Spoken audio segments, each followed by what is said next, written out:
Good to see everyone here. I'm Luke. I'm the MD of Flight 3 for Relive. We're here today to talk about crypto Twitter, dead internet theory. Is it just becoming bots, talking to bots, algorithms, playing algorithms? And with me, I have some people that are luckily much more expert on this than I am. Would you like to introduce yourselves? Alex. Yeah. Does this work? Yeah. So hi, everyone. I'm Alex. My made-up job title is CT lead. Basically just means I do stuff on Twitter all day. And yeah, just wanted to say thanks for coming and listening to us talk shit for a while. Emily. Hello, my name is Emily. I'm the CMO of Hype. We're a crypto-native marketing agency. Also have done a few things with Alex regarding Twitter and roasting people's Twitter, so excited to be on this panel and talk even more about Twitter. We're not doing any live roasting, but we could do a live roasting if you wanted. If someone wanted to be roasted, we could. Let's start off, I guess, straight to the jugular. Crypto Twitter, it as a marketing channel, is it dying? Is it dead? And if so, why? Should we pass that one to Wab? Let's pass it to our brother who's not here. Obviously, Wabs is absent, but you know, shout out to Wabs. No, let's pass it to you, Alex. I think. You say it again. I forgot the question. Is crypto Twitter dead? Is it dying? Is it still an art form? Okay. So we've got 25 minutes to fill, so I'm going to give like a longer answer. In short, I don't think it's dead. I think it's regressed since the early days, but there's still a lot of fun to be had on there. So the reason why I think it's regressed, there's a lot of different factors, but basically boils down to money and the platform. So on the platform, they haven't done a great job of removing bots. In fact, it's got significantly worse. And with like constant algorithm change and I guess like the TikTokification of social media and bringing in the For You page and all of that kind of thing, it initially changes the kind of content that you're recommended, and then in the longer term, it changes the kind of content that people create because they're trying to be discovered. So the things that you wanted to get discovered previously, the things you actually wanted to see, they don't really get pushed to you anymore unless you're like very intentional with how you curate your feed. And then obviously the other part is money, and that's probably the bigger part, at least in crypto Twitter. Probably the most interesting point for that is on KOLs, and maybe between like 2017 and 2021 was when people started realizing the financial upside of having a following in crypto.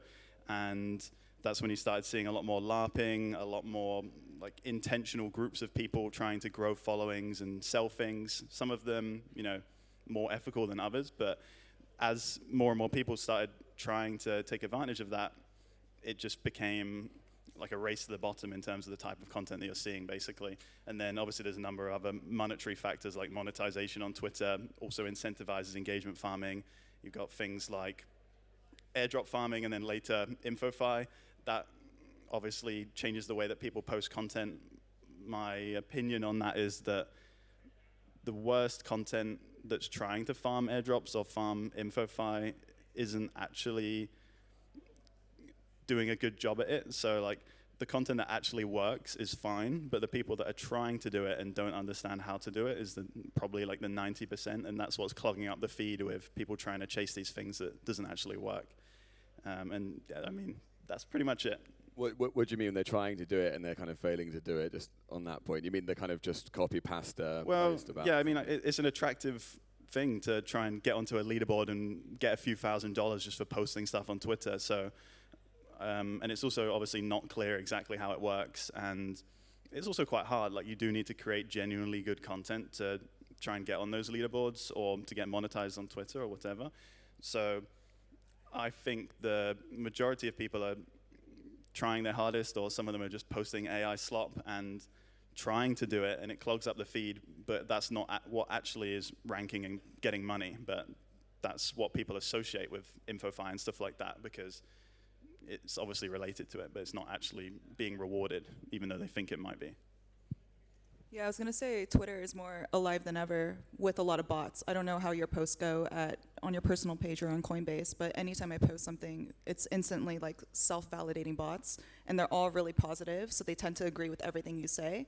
But I think to sum up what you said as well, the last year I've seen an increase of automated bots, and then also with the Kaito leaderboards and other InfoFi products to ensue, kind of this new age of airdrop farming where you are expecting it to get an airdrop. You're essentially just writing anything positive about any project, and that fills up the feeds a lot. I think when Kaito's first leaderboard came out, that's when I saw it become really heavy with just constant shilling of these projects. But I think to answer the main question, is crypto Twitter dead? It's still the predominant channel for the industry. We are testing other channels right now, like TikTok and LinkedIn, and Reddit. But right now, crypto Twitter isn't completely dead in the sense of you still need to be on it if you work in the industry. Do you think that, like, it's interesting to talk about the incentivization layer, and I agree, by the way, it's still like a critical channel for a lot of brands, not just my whole job, so this, it is his whole job. So yeah. No, but do you think it still, does it have any kind of impact beyond its own, the echo chamber of the channel, right? Because things can pop up, they can trend, they can disappear. Like, I suppose from a brand, from a marketing point of view, most people try and use these social channels to result in something else happening on a product side, in real life, whatever. Do you think it has impact, these kind of trends that pop up or things that happen on Twitter still, or is it all just the echo chamber? I mean, absolutely, or else Alex wouldn't have his job. Like, right before this panel, I came up to him and he shooed me away because he was on Twitter writing an announcement. So I definitely think there's impact on Twitter still. I mean, I have to say yes. So actually, I think what you mean is, like, is it just an echo bubble, right? And are we growing the industry by spending so much time on Twitter? I think we can, and I think some teams do it well. Yeah. Like, if you think about, I think the approach should be more trying to tap into internet culture versus crypto culture. They're quite similar, and a portion of every team's social strategy should be figuring out ways to break outside of that bubble and bring new people in. And it can be done, and I was obviously saying some maybe not so nice things about the For You page and stuff, but on the flip side of that, if you do it right, it does give you really good discoverability opportunities. And yeah, like, if you understand Twitter, whether it's like the tech Twitter and SF Twitter and all that nonsense, or any other areas, if you understand what's going on in those other subcultures, you can sort of bridge the gap and bring new people in as well. So I think that's what teams should be doing more of. I mean, let's continue on that thread, because you're both running both your own channels, but also, big brand channels that you have accountability for, right? Like, in a very it's a simple question. I'm sure the answer is complex. Like, how can people be doing it better, right? We hear about authenticity, you hear about, like, how do you cut through the incentivization, the bot noise, how do you make good, authentic content? Like, when you're writing for brands, writing for yourselves, thinking about it, how are you going about doing that? What's the process to actually curate, like, interesting, good content? So I think the tone of voice between brand and personal is different, but when you combine the two, you can reach even more people. So I'll speak to both. Particularly my own brand on X. I only started building a personal brand about 1.5 years ago, and the whole goal of that was to bring awareness to hype.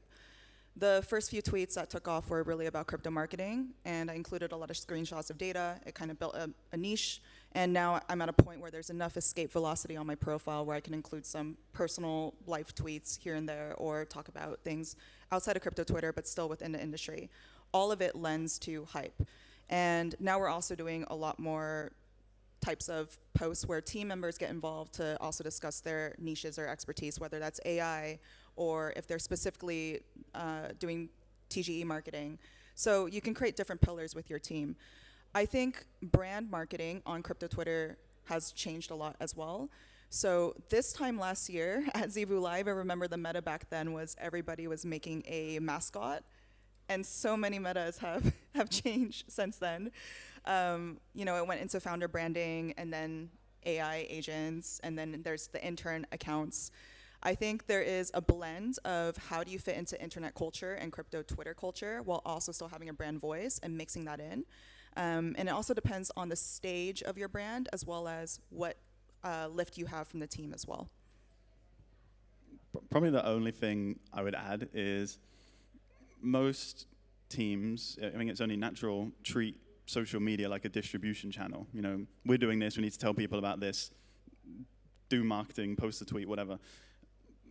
Realistically, it's not that. It's not a distribution channel, it's like a connection channel. You need to actually create, build, foster an audience. So the most simple way to think about it is you don't want to advertise to people, you want to entertain people. And you want to, like, build up the audience goodwill and bring people in and create and post stuff that they genuinely want to follow. So then when you do have those big announcements, they're actually there and they're actually paying attention and they actually care about you.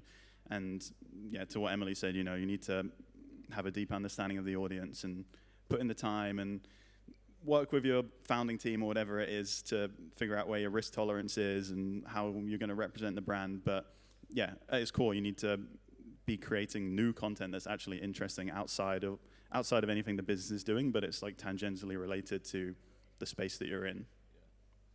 On the audience piece, right? Because, and one of the things we were talking about earlier is like, does crypto Twitter, even the name, the fact we call it crypto Twitter, does it alienate or kind of welcome in other people that aren't already in that kind of bubble? I suppose the question is like, how are you finding that line given that the audience of our industry is relentlessly evolving, right? And the audience of a Coinbase will be very different to the audience of a, you know, DeFi, PerpDex on Avalanche or something, right? So how are you kind of constantly adapting what you're putting out, the content strategy you have, the brand voice, when the audience itself is also sort of kind of adapting? And I think perhaps where a lot of people maybe they kind of zero into just appeasing the audience that's already there, right? And like playing into the crowd type thing rather than thinking about the discoverability piece of like, this content has to stand on its own to someone new, maybe someone that's not familiar with the brand already. Yeah, so I think, sorry, my timer's going off. It's super distracting. Hang on. Have you got somewhere to be, Alex? No. It's probably Spam on the call. stage. So I think, first of all, like you were saying, is Twitter inclusive or is it hard for new people to come in? What I think is interesting about crypto Twitter is maybe the most inclusive channel that I've ever experienced. Like, where else can you go and interact directly with founders or send direct feedback to billion-dollar company CEOs, and they'll actually listen, they'll actually do it, they'll reply to you, they'll do it very quickly. The way in maybe seems unclear because of that, because it looks like everyone's interacting with everyone else, so it's kind of like, why isn't this person instantly my friend? And realistically, you have to start small, build your circle, and you'll get to that point. And to your question about voice and adapting to the audience, tone of voice is very important, and I do think it needs to be different across every channel that you're on. And yes, it needs to be native to the platform and the particular audience that you're trying to get. So on Twitter, it needs to be slightly less serious, less corporate, you know, matching all of that stuff. But I don't think you should or need to adapt it to what's actually happening. So that's not helpful for building a brand if you're not being consistent with the way that you're showing up. So I found a lot of success in being consistent in how you talk, but it's more about being flexible in what you're talking about. So people don't so much care about the way that you say it. They just want you to be in the moment with them, talking about what they're finding interesting right now. And as long as you're tapped into that, then you could be writing like a lawyer and it would still hit. Anything on that, Emily, in the sense that I'm sure you see a lot of different brand accounts that you're working across, right? Or the company's working across. Like, is there a process to go, like, especially for those early stage businesses, of which I expect there are a few here, like, how do people go about identifying that initial brand voice that's not just reactive, that's not just kind of jumping on a trend, that whatever that trend might be? How do you see people kind of going about doing that in a way that's meaningful and effective for them to then distribute? Yeah, specifically for our clients, and this applies to if you're a project or if you're a personal brand, there is a main thing you want to be saying and you want to be repeating it. And I think similarly to what Alex said, it's repeating in different ways, whether that's a form of media or it's aligned with the current trend, like AWS recently went down, you can tie your narrative to that trend. So there are ways to show up on the timeline with timeliness, depending on what people are actually discussing. But the important thing is, before you even get to brand voice, what is your brand? What are you talking about? What is your narrative or tagline or your purpose or why or positioning statement? And being able to repeat that in different ways that are native to that channel is how we see success. And it takes consistency and time. On the point of success, and I'm sure you get this as well a lot, what do you see, or how do you kind of combat the whole, we want 50,000 Twitter followers, we want 100,000 Twitter followers, that's the success metric, right? We want this much engagement on this, when you kind of know that that can be botted and it's optics, right? It doesn't really mean anything. Like, where, A, how do you measure success, and B, what are the kind of indicators of that? and maybe it's some of it's kind of harder performance metrics, some of it's more feel. Like, what do you see as the kind of success line? Yeah, coming from an agency standpoint, so we've grown many accounts, which means we have historical data, and we also know what is possible or realistic. So typically we can look at competitors in their category or vertical or projects similar to their stage and show them this is how much these companies have grown, reverse engineer what they've done, and use that as a benchmark. So it's a lot of it is educating. We have had certain projects on board and say, oh, we want X number, we want X goal. And it's also understanding, why do you want that? What is the reason? Is it because you need to get a certain listing somewhere? Or is it because you just think this number looks great compared to your competitors? So it is a conversation to have. I think there's a lot more projects and historical data you can use today versus a year ago or 2 years ago, and that makes these conversations a little bit easier. Do you think there's a frequency in trends in the sense that there's more of them? I mean, you were just saying like last year, right? This time last year at Zebu, it was like everyone needs a mascot, get a mascot kind of thing, and that trend maybe lasted, I don't know, a quarter. Do you think things kind of come and go quicker than ever across all channels, right? Not just, I mean, Twitter is maybe the fastest out of all of them, but do you think things come and disappear quicker than ever across all social channels? I'm really curious Alex's take on this, since I know you traveled for a year and took a break, but I personally think all of our dopamine receptors are shot, and I think trends and the life cycle of trends are happening way faster than ever before, not just of crypto Twitter, just the act of social media, news, having an abundance amount of information, and now we even have AI generated information. I'm not sure if anyone has used Zora yet, but it's basically TikTok and it's all AI generated. So yeah, I think life cycle of trends is happening a lot faster. Something I find really interesting when I travel now is, for example, fashion. You see people dressing a lot more monotonous worldwide, and it's coming from like Instagram For You pages. So that's just an example outside of crypto Twitter of how trends and information moves more quickly because of the internet. Yeah, I mean, trends move ridiculously fast now. I don't think they move quickest on Twitter. Twitter normally has like a 24-hour life cycle. I've seen stuff go a lot quicker than that on TikTok. And I'm personally a big fan of TikTok, big user of TikTok. So I'm also aligned with Emily on that, of how that's like their new exploration channel, and there's a lot of opportunity there. But so my thought on this is there's so many trends now that before the challenge was like being tapped in and being aware of them and being ready to take advantage of them. Now it's actually, the skill is really in saying no to most of them, and probably no to all of your team members or friends that are recommending you to do them as well, and having a clear strategy, or however you want to say it, to take advantage of the right ones and do the 1% really well instead of doing the 50 or 20% mediocre, because there's so many of them. You need to find the ones that are right for you and the ones that like are actually a hit for your audience as well. And as always, the earlier you are to the best ones, the better. How do you take a read on, I mean, I suppose it's the brand voice, right? But how do you take a read on stuff that feels, I guess, synthetically kind of pushed versus like culturally significant, right? And maybe this is an art rather than the science, but in the sense that, and again, something you said earlier, it's like tying it into internet culture and culture generally, not just crypto Twitter or this particular channel, whatever. Like, how do you take a view or take a decision on something when something's culturally relevant and you think it's going to have some legs as a movement versus something that's synthetically incentivized, right? Like maybe it's financially incentivized or whatever. Like, I mean, yeah, how do you take a view on it, on what to do with it? Yeah. So probably the first thing is knowing that you're not going to get 100% hit rate. Like, not every single one's going to be a banger, and that's fine. So as long as you're like genuinely being intentional with which ones you're picking, not all of them are going to be 10 million views or whatever your all-time high metrics are. So that part's fine.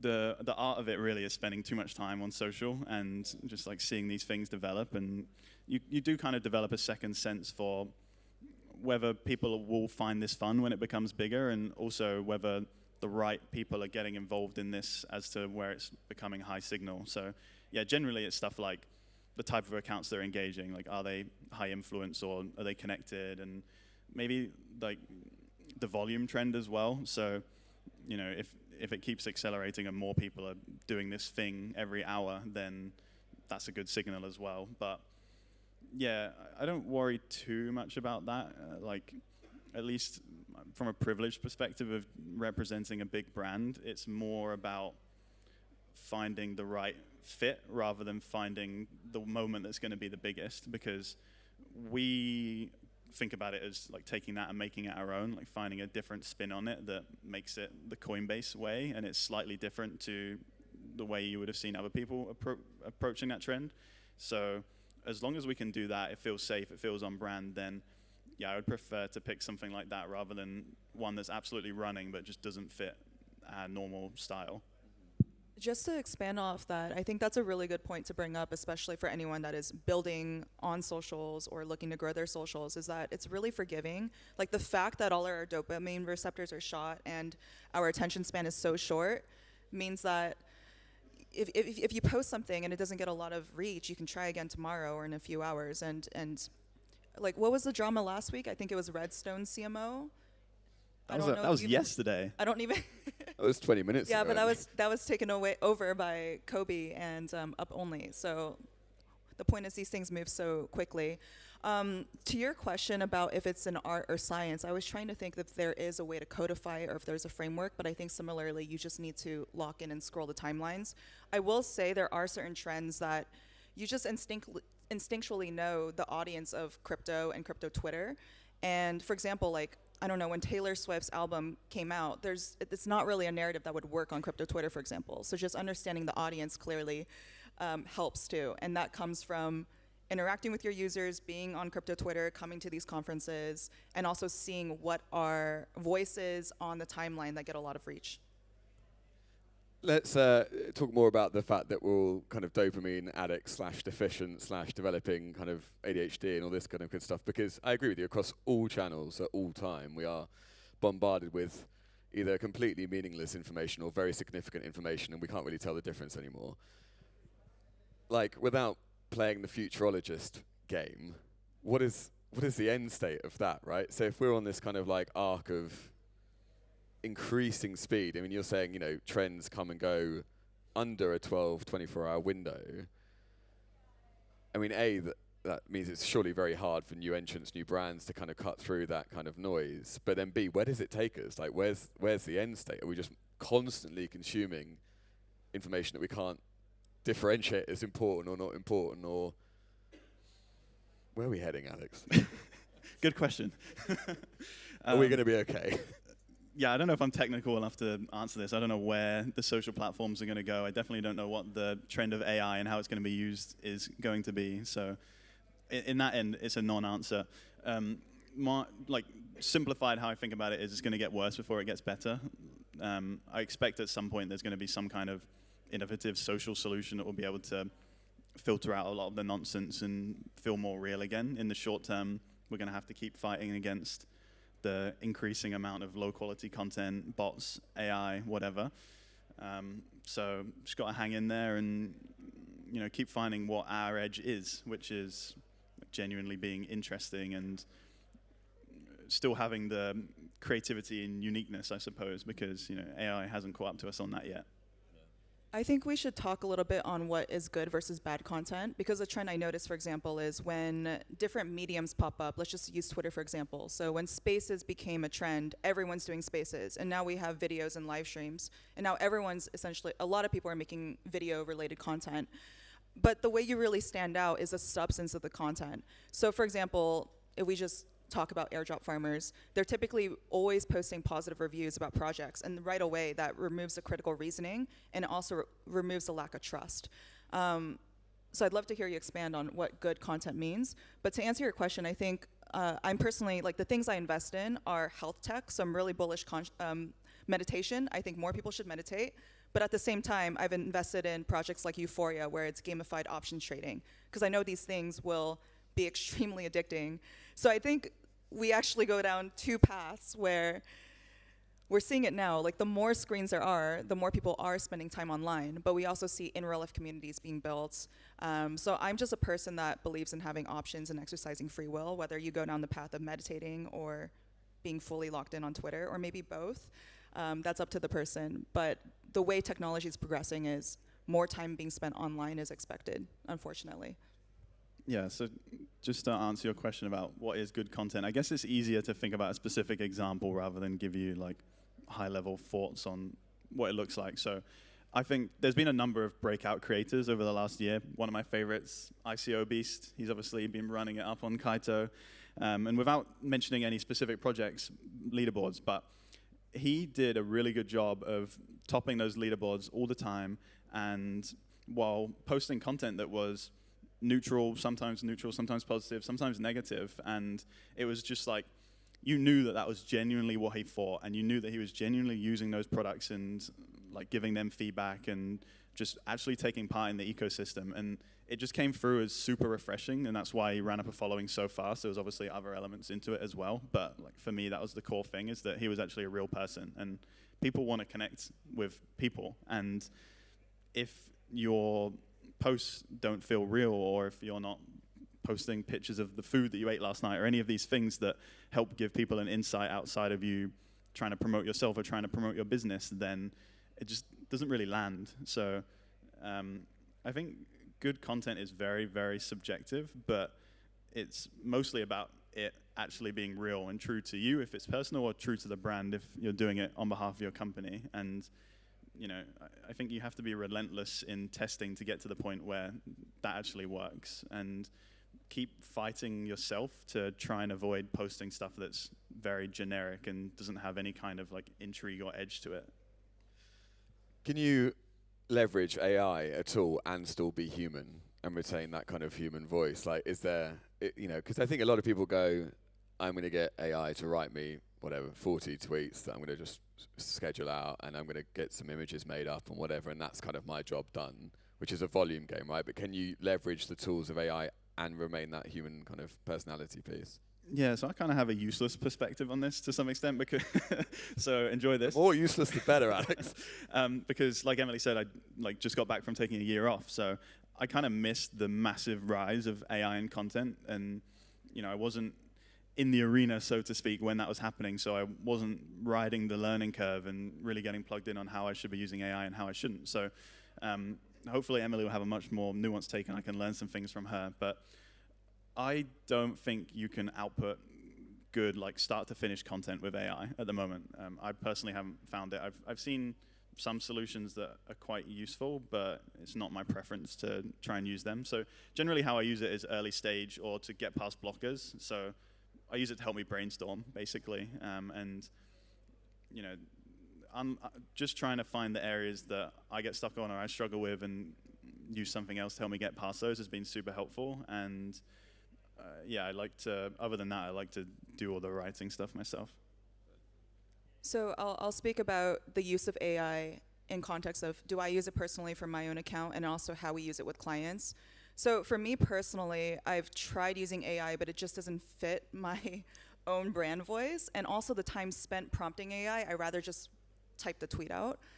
So for me, it's just easier to just write the tweet and post it. I don't schedule my tweets. I've tried before, and it just doesn't land the same way. And I think it comes down to the timeliness of how crypto Twitter works. When I did a 10-day meditation and left, I scheduled everything, and it was a very different feeling than typing in the moment. Now, how do we actually use AI at Hype? So we've used AI for some of our creatives. We also use it as brainstorming, and AI LLMs are a really good pattern recognition tool. So if you put in a lot of the documents, it can help you with brainstorming or learning about a project, but you always need to have discernment. So whatever output it gives you, if it's text, like copy you're gonna use for socials, you still need to have human discernment to that.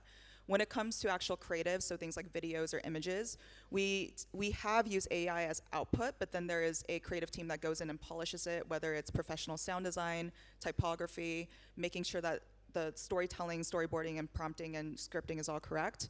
So it's really still using it as an extension to, I guess, having taste. And it really comes down to having discernment when you're using AI. It's really obvious. We see it in applications. I also see it in my AI reply guys when it's 100% AI and there's no extra human touch there. How do I get some of them AI reply guys? This is How many followers do you have? not. You can't turn the tables on me, Alex. No, we'll start asking you some questions. Yeah. Tell us the secret behind your Twitter, Luke. My Twitter is very real, very human. You know, very no. My Twitter is a channel that I've only started using a couple of years ago, meaningfully, and started posting on. Yeah, I think I'm a believer in I think from a personal point of view, if you're not doing it from a brand, like you do have to sort of pick a channel that you're going to lean into. And Twitter wasn't initially, despite working in the industry I do, Twitter wasn't initially that channel for me. And not because of the audience that I was particularly kind of more interested in getting in front of, basically. What's your handle?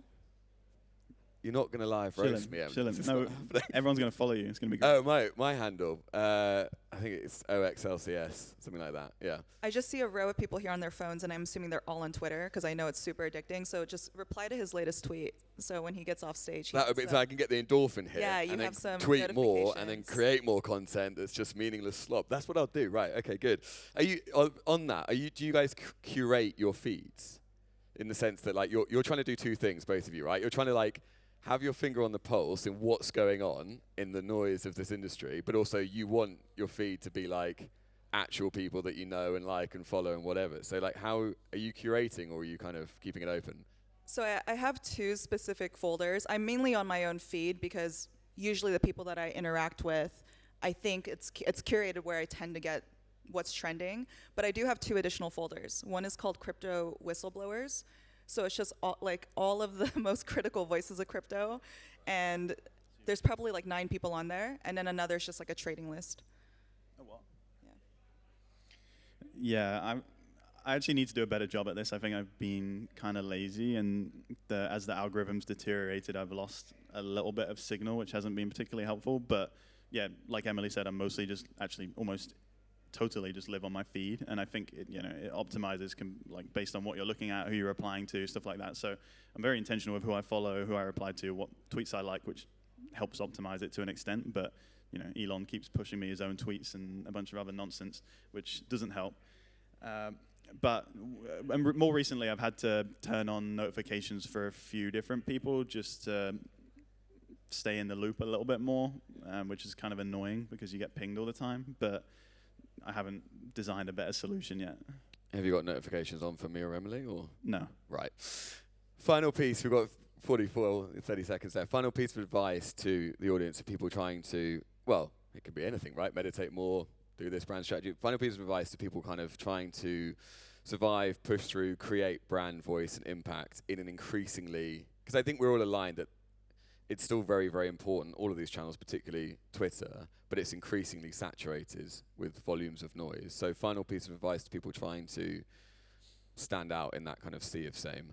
Yeah, so the best thing is define the risks for you and what you don't want to do, and then experiment a lot in all the other areas and just genuinely have fun with it and try things and be intentional with what you're posting.